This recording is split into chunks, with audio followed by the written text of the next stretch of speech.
In this video, I will be attempting to make a horror game in under 24 hours. Horror games might be the most popular choice of genre for indie developers, probably partly due to the success they could find even if the game is simple. And being a typical stupid dude under the age of 25, I want to be successful without actually putting any work to earn it. Henceforth, making a video game in a single day. Also, I have the attention span of a goldfish. Sir, it's your wife. She's suffering from pneumosilico-cybofornic silico-microscopic mega-hemo-mellow-hypofornic hyper-microsilico bipo-bleepo-meepo-mapo-frocko-stocky-slacky-wacky-fornic silico-stomach bug.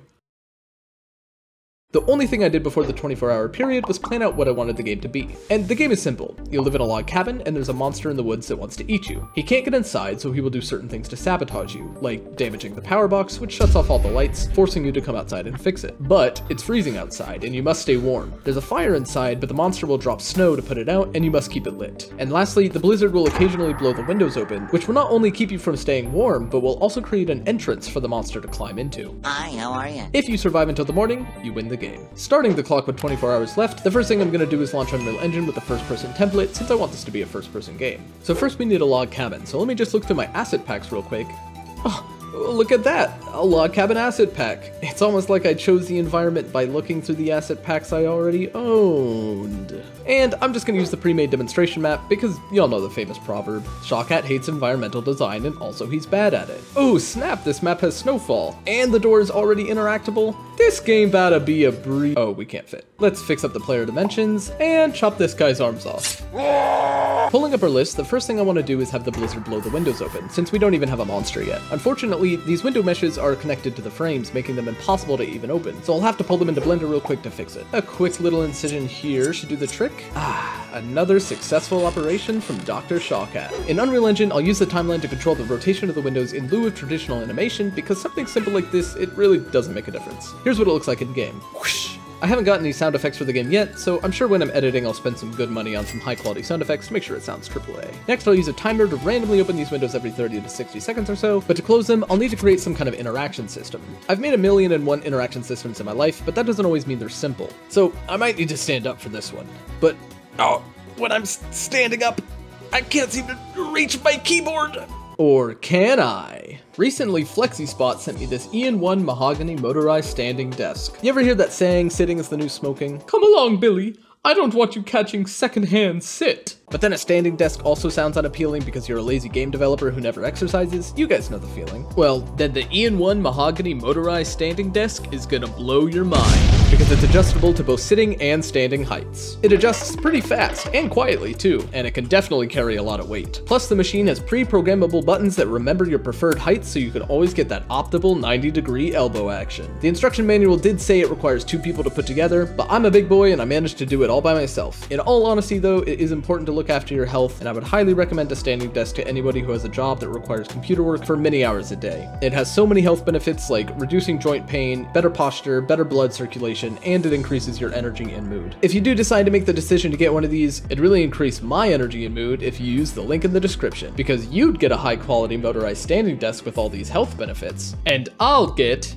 happiness knowing you made a great decision. Now that I've closed the deal with 90% of my viewers, back to closing these windows. If I make one of these extremely useful blueprint interfaces here, I can easily communicate with any object that I press E on. So if we hit E on our window, we can just make it close and reset the timer for it to get blown back open. I'm just gonna move some of these props around real quick so the windows are more accessible. Okay, now it's a lot easier to get into the position to close these. But we still need our character to freeze when the windows are open or if he goes outside. I want our freeze meter to be something cooler than just a progress bar, so let me yoink a frost texture from online and use it to create a post-process material that increases how much frost is on our screen. And after some quick box collisions to tell if we're outside or not, our screen is getting frosty on the outside and melty on the inside. That's step 4 crossed off the list. Now, you're probably thinking, well, great Canada Simulator, Shawkat, but where's the monster in the thumbnail ad? I clicked on the monster in the thumbnail, I want to see a monster. Well, calm down! Whatever you saw on that thumbnail, I'm making right now. I'm thinking since we're in the woods, well, it will be the woods, our monster should be some sort of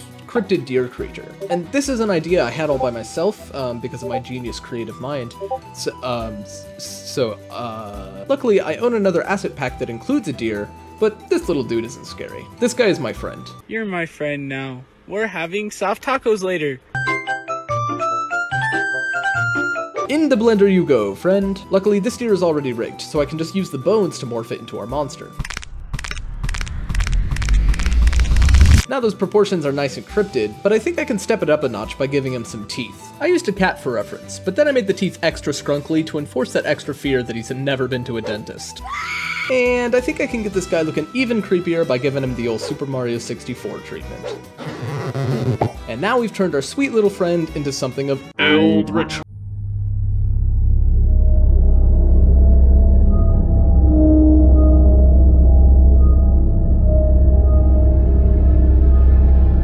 But this would look a lot scarier if it was currently nighttime. Hi, how are you? So just give me 1 second.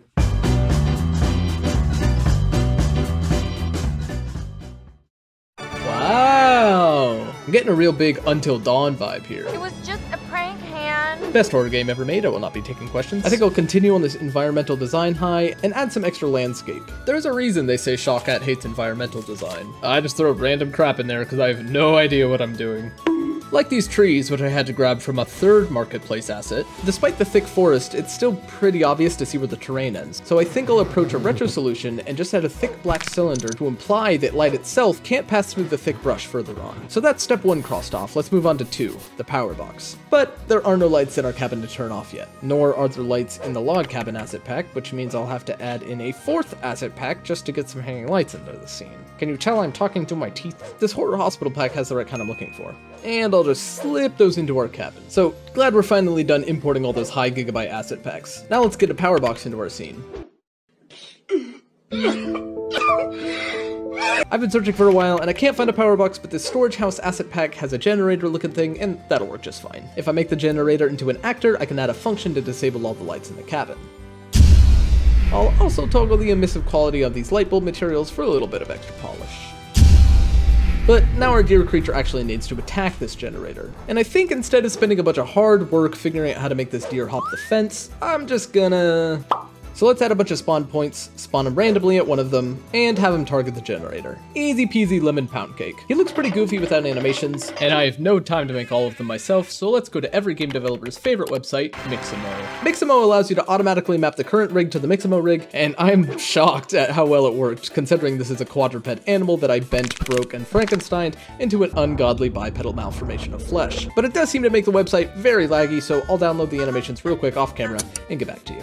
Hi, welcome back. As you can see, I have gathered an idle, walking, and a stomp animation for breaking the generator. Any remaining I'll probably have to do myself, but we'll burn those bridges when we get to them. Okay, so we targets the generator, we play the animation, and right on this frame of the animation, we cut the power and he walks back into the woods. We can also repair the box really easily with that interaction system I made, except I'll make it so you have to spam me instead of just press it. So it's like trying to pull a starting cable. You gotta work for it. All right, big problem though. If the deer doesn't have the ability to kill us, then he's no more than an annoying neighbor who commits destruction of property. I want to go for a very classic Five Nights at Freddy's jump scare where when he kills us, they get all up in your camera and bite your face off. So for this animation, I'll have to blend his face in Blender. Not too hard. I'm just gonna stretch the neck real good, shake his head a bit with a noise generator, and chomp.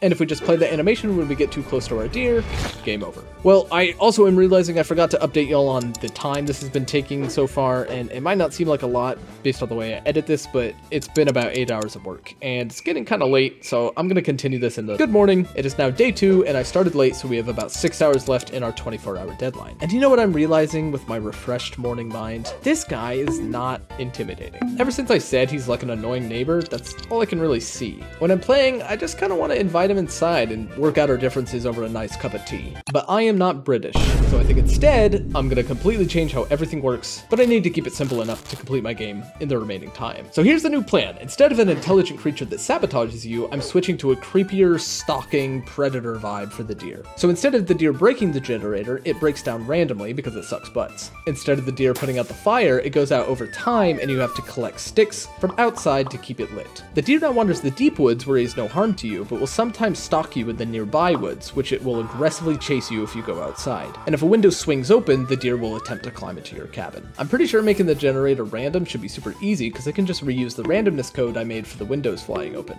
Yeah, that was super easy, so let's fix that AI. I'll add more target points around the windows so we can come up to them when they're open. Very nice, not creepy at all. And if we go outside when he's not in the deep woods, I'll just make him chase you until you're back inside.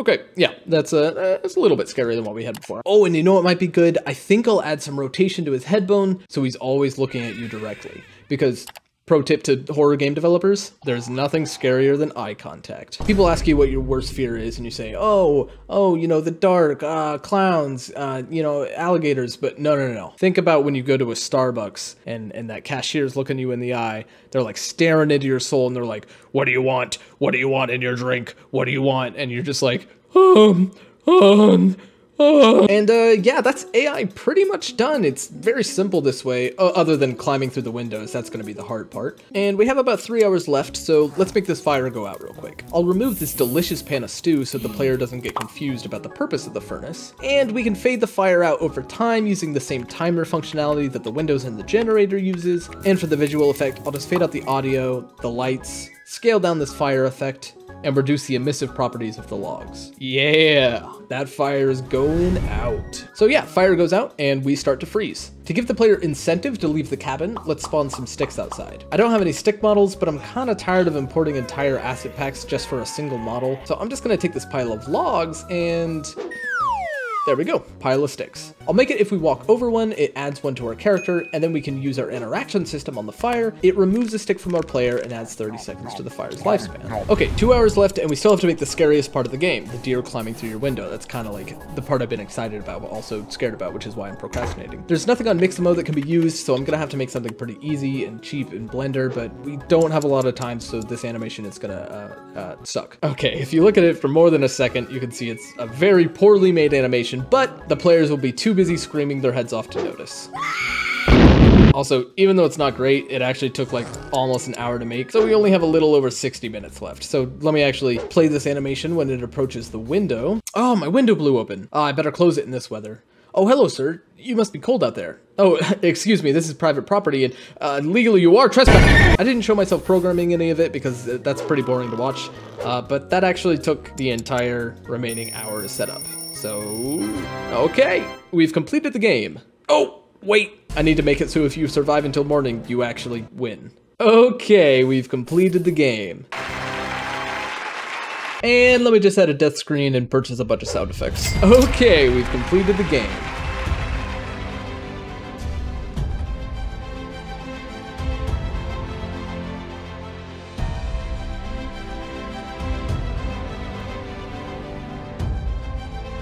But my mama did raise an honest man, so I'll have to admit, if you count the time I spent adding sound effects and stuff, I did go over the time limit by about an hour. If you want to play it, I uploaded it on itch.io, but only visit if you're ready to lose your voice out of screaming from fear. I didn't really have enough creative juices to come up with a good name, so Tyler and I went to a horror name generator, and it came up with Woodwalker. Future Aiden here. I just watched an episode of Adventure Time, and they call this tree the Wicker Devil. When you see the Wicker Devil in Tree Afterlife, tell him Jake says hello.